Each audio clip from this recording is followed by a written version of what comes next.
గాంధీ గారు నమస్తే అండి. ప్రస్తుతం అయితే చంద్రబాబు నాయుడు పేరు మారుమ్రోగుతూ ఉంది. దేశ ఉప ప్రధానిగా ఆయన్ని పెడతారన్న వార్త అయితే పెద్ద ఎత్తున ప్రచారం జరుగుతుంది. దీని మీద జగన్మోహన్ రెడ్డి గారు స్పందిస్తూ రాష్ట్ర ముఖ్యమంత్రిగా చంద్రబాబు నాయుడు భరించలేకపోతున్నారు రాష్ట్ర ప్రజలందరూ కూడా. అలాంటి దేశ ఉప ప్రధానిగా చేస్తే దేశ ప్రజలు ఏ విధంగా భరిస్తారు అని చెప్పేసి ఆయన మాట్లాడుతున్నారు. అసలు ఈ ప్రచారం మీద కానీ జగన్మోహన్ రెడ్డి గారి వ్యాఖ్యల మీద కానీ మీ అభిప్రాయం ఏంటి? అందరికీ నమస్కారం. చంద్రబాబు నాయుడు గారికి ఇవాళ ఉప ప్రధాని కాదు, ఆయన ప్రధాని ఇస్తానంటేనే రాష్ట్రాన్ని నిలబెట్టి వెళ్ళాల, ప్రధాని తీసుకోలే. దేవగౌడ్ గారి టైంలోనే ఆయన ప్రధాని అవ్వాలి. ప్రధాని నాకు వద్దని తిరస్కరించి వచ్చి రాష్ట్రాన్ని చూసుకున్నాడు. ఇవాళ ఉప ప్రధాని ఇస్తే ఆయన ఎందుకు వెళ్తాడు, దేనికి వెళ్తాడు?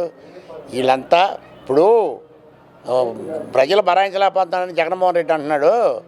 ప్రజలు ఎందుకు భరాయించలేక ఎవరిని ఏం చేశారు? నిన్నే చేశారు, చేత్కరించుకున్నారు నిన్ను. చీచా అసలు ప్రతిపక్షానికి కూడా పనికిరావని చెప్పింది ఎవరికి? జగన్మోహన్ రెడ్డి గారికి చెప్పారు. అయ్యా నువ్వు ప్రతిపక్ష హోదా కూడా పనికిరావని పక్కగా నెట్టేశారు. చంద్రబాబు నాయుడు నేను నెట్టలేదే. చంద్రబాబు నాయుడు ప్రతిపక్ష హోదా ఇచ్చారు, 8 సార్లు ఆయన ఎమ్మెల్యేగా గెలిచాడు. ఇప్పుడు ఆయనకేం ఇబ్బంది లేదు. ఆయన ప్రధానికి ఎందుకు వెళ్తాడు? అసలు ఉప ప్రధానికి ఎందుకు వెళ్తాడు? ప్రధానికి వెళ్తాడు వెళ్తే, అంతే తప్ప వెళ్తే ప్రధానిగా కూడా వెళ్ళడం. ఆయనకి రాష్ట్రమే ముఖ్యం, ఈ రాష్ట్రాన్ని బాగు చేయాలని ఆయన కంకణం కట్టుకుంటే ఈ జగన్మోహన్ రెడ్డి చెప్పే మాటల కన్నా నేను చెప్పే మాటలకి ఇంకోటి చెప్పే మాటలకి ఈ కంపలమ్మడి తిరిగి వాళ్ళ మాటలు నమ్ముతాడా ఏంది ఆయన? అంటే దేశ ఉప ప్రధాని కానీ దేశ ప్రధాని కానీ అయ్యే స్థాయి కానీ స్తోమత కానీ చంద్రబాబు నాయుడు గారికి ఉందంటారా? ఆయనకి ఎప్పుడో ఉంది, ఇవాళ ఉంటుంది ఏంది? ఎప్పుడో 95, 96, 97లోనే ఆయన ప్రధాని అయ్యే ఛాన్స్ ఉంది. కానీ ఆయన నేను రాష్ట్రం చూసుకుంటాను, నాకు ప్రధాని ఉద్యోగం వద్దని ఆ రోజే తిరస్కరించాడు. ఇప్పుడు అవ్వాలంటే అవ్వడా ఏంది? ఆయన పెద్ద పనేం కాదు. ఆయన ఎప్పుడు ఆయన రాజకీయంలో ఇంటెలిజెన్స్ ఆయన ఏంది. నువ్వు ఒక పనికి మాలిన వాళ్ళలాగా పనికి మాలిన పనులు చేసావు. నీకు 151 సీట్లు ప్రజలు ఇస్తే నీకు పరిపాలనా విధానం చేతగాక చేతకరించుకొని ప్రజలతోటి నిన్ను ప్రతిపక్ష హోదా కూడా లేకుండా చేతకరించి వేసి ఏట్లో వేసారు నిన్ను. అంతేగాని చంద్రబాబు నాయుడు విమర్శించే పరిస్థితి నీది కాదు. జగన్మోహన్ రెడ్డి ఆలోచించుకో. ఇవాళ కులాల మతాల మీద కుంపడి పెట్టావు. ఇప్పుడు నిన్న ఆయన పవన్ కళ్యాణ్ గారిని తల తీస్తారన్నాడు ఏదో పాస్టర్ గారు. అయ్యా పాస్టర్లందరూ ఒకసారి ఆలోచించండి. ఈ దేశంలో ఉన్న 140 కోట్ల జనాభా ఎవరైనా సరే అన్ని మతాల వాళ్ళు ఉన్నారు. అసలు మన భారతదేశంలో కులాల మతాలు ఎన్నో మీకు తెలుసా? ఈ పాస్టర్ గారు తల నరుకుతారనే పాస్టర్ తెలుసా? ఈ భారతదేశంలో ఉన్న కులాలు 3 హిందువులు, క్రైస్తవులు, మహమ్మదీయులు. ఈ 3 భారతదేశంలో ఉంది. మీరేదో ఇవన్నీ కుంపట్లు పెడుతున్నారు. కానీ మీరు ఈ 3 కులాల్లో కూడా మీరు ఆలోచించండి ఒకసారి. పాస్టర్లు మీరు అందరూ బైబిల్ చదువుకున్న వాళ్ళేగా. మరి యేసుక్రీస్తు గారు ఏమన్నారు? ఆయన సిలువేస్తుంటే, రాజులు వచ్చి సిలువేస్తుంటే ఏం చెప్పాడు మీ ప్రజలకి? అయ్యా నా కోసం ఏడవబాకండి, మీరు మీకోసం మీ బిడ్డల కోసం ఏడవమని చెప్పాడు. అదైనా గమనించండి మీరు. అదొకటి. ఇంకోటి కూడా గమనించండి మీరు. ఎవడైనా సరే 140 కోట్ల జనాభా ఒక ఉత్తరం రాయాలన్నా ఏది రాయాలన్నా క్రీస్తు శకమని రాయాల. గుర్తుపెట్టుకోండి మీరు. ఏ కులవాడైనా కావచ్చు, ఏ మతవాడైనా కావచ్చు, ఎవడైనా కావచ్చు, క్రీస్తు శకం అనేది ముంగల బిట్లో పెట్టాలి. అదన్నా గమనించరా మీరు? ఏముందని మీరు కులాలు కుంపట పెట్టాడా? తల నరికేస్తాం, మొండాలు చేస్తాం. దేనికి మీరు పాస్టర్లా? నిజమైన పాస్టర్లేనా మీరు? మేము మా ఊళ్ళో చూస్తూనే ఉన్నాం.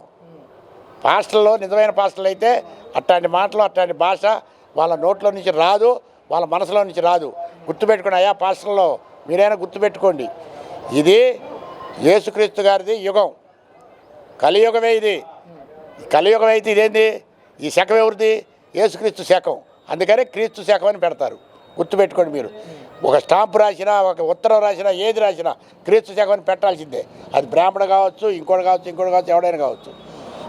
ఇవన్నీ తెలుసుకొని మాట్లాడుతూ నేర్చుకోండి. మొన్న జరిగిన అసెంబ్లీ సమావేశాల మీద కూడా జగన్మోహన్ రెడ్డి గారు మాట్లాడుతూ అసెంబ్లీ సమావేశాలంతా కూడా చంద్రబాబు నాయుడు లోకేష్కి చంద్రబాబు నాయుడు ఒకరినొకరిని పొగుడుకోవడానికి అసెంబ్లీ సమావేశాలు నిర్వహించినట్టుంది, ప్రజా సమస్యల మీద ఎవరు కూడా మాట్లాడలేదు అని చెప్పేసి కూడా పెద్ద ఎత్తున జగన్మోహన్ రెడ్డి మాట్లాడుతాం.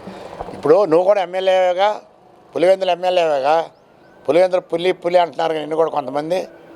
మరి నువ్వు కూడా చెబుతున్నావుగా నాకు ప్రతిపక్ష హోదా కావాలని అడుక్కుంటున్నావు నువ్వు. అదంతా ఎందుకు? నువ్వు వచ్చి నీ కుర్చీలో నువ్వు కూర్చొని వాళ్ళు ఏం మాట్లాడుకుంటున్నారు నువ్వు ప్రశ్నలు అయ్యి వాళ్ళు జవాబు చెప్పాలి నీకు. నువ్వు సరైన రాజకీయ నాయకుడు అయితే నీ దగ్గర రాజనీతి నీతి ఉంటే నువ్వు వచ్చి కుర్చీలో కూర్చొని నీ నియోజకవర్గం గురించి అయినా నువ్వు రాష్ట్రం గురించి అయినా అడగొచ్చు, నువ్వు తప్పే లేదు. ఎందుకంటే నువ్వు దాంట్లో సభ్యుడివి కనుక. ఇప్పుడు నేనున్నా, నన్ను రానిస్తారా దాంట్లోకి? రానివ్వరు కదా. అందుకని నువ్వు వెళ్ళొచ్చు. వెళ్ళి నువ్వు చంద్రబాబుని అడుగుతావో మరి లోకేష్ని అడుగుతావో ఎవరిని అడుగుతావో అడుగు. దానికి సమాధానం చెప్పాల్సిన బాధ్యత వాళ్ళ మీద ఉంది.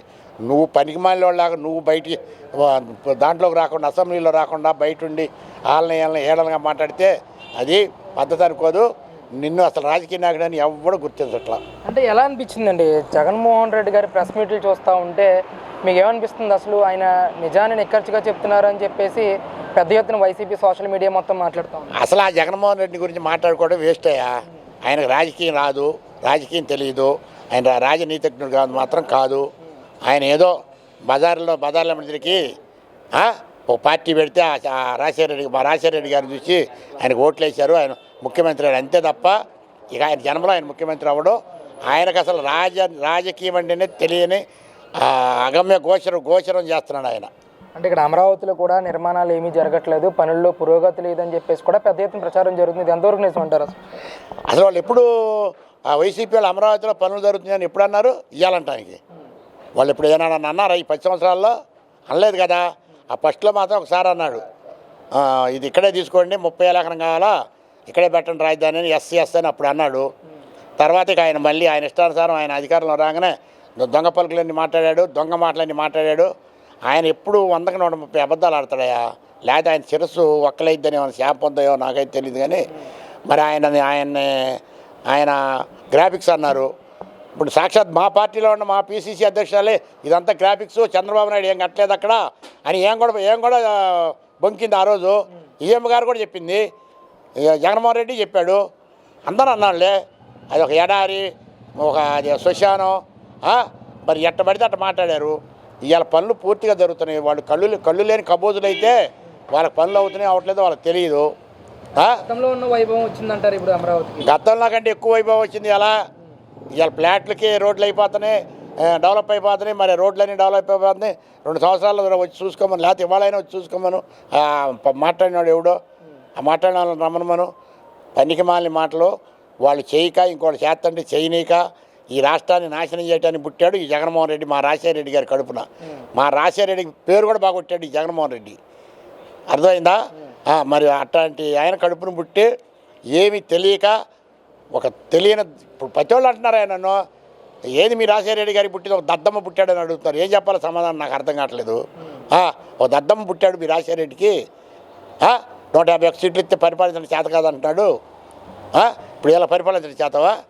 డ్యాన్సులు వేయటం అంటాడు, జాకీలు ఎత్తడం అంటాడు. ఇప్పుడు నువ్వు అసలు పరిపాలించావు 5 సంవత్సరాలు.